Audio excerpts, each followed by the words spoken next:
Well, we had a very, very interesting discussion at our panel session at the conference this morning, looking at the questions, the challenges really of leadership and organizational culture and personal authenticity in responsible investment.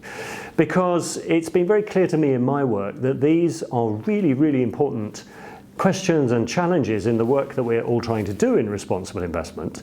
We know that good leadership matters. We know that the culture of organizations matters. We know that good leaders are authentic in the way that they work. Leaders at every level in organizations, from the top right through to the bottom. And yet in most of the discussions we have about responsible investment, conferences and other workshops, other fora, we ignore this issue. It is somehow the elephant in the room, something which everybody knows is really important, and yet we spend most of our time talking about numbers, about spreadsheets, about material risk. Yet in reality, the knowledge that in fact already exists about change management in organizations, which you can learn at business school, for example, says you need tools. Yes, of course, we discussed that. You need processes. Yes, we discussed that. But the critical ingredient is people. And that is the thing that we do not spend enough time discussing in the world of responsible investment. So that's what we focused on in our panel. Are we afraid for that? I think it's just difficult. If we start to talk about people, then questions of personal motivations arise. And in the responsible investment world, we all know really that most people in this community, it is a community, are motivated because they care deeply about environmental issues and social issues, about fairness, ethical questions. But most of the time, we do not allow ourselves, or our organizations do not allow us to admit that or to acknowledge that. And so the questions of people, the soft human factors in organizations, are sometimes difficult to discuss.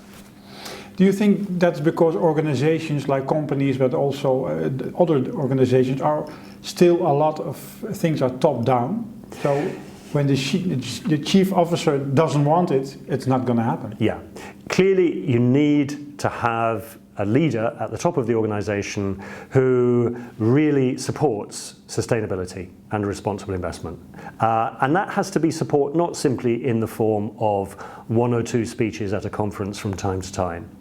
And then the chief executive goes back to the office and nothing changes. It has to be something that is real, that is genuine, that is authentic, that is there every day in the way that that person works on the inside of the organization, not just facing outwards. But also, it's not just the people at the top, it's the people all the way through the organization. In a way, everybody, if they find a way to harness their real personal motivation and their values, and use that as a source of courage to push forward responsible investment, everybody can be a leader.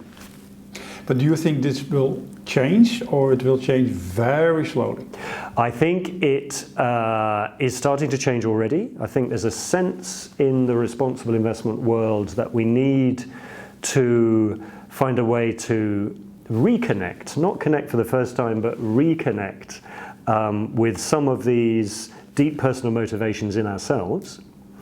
And that is an important part of the overall picture of how we bring about change in the financial system. Of course, we continue to need technical arguments. We continue to need all the things that people discuss, like empowering asset owners to set clear terms and conditions for long-term investment mandates with their asset managers.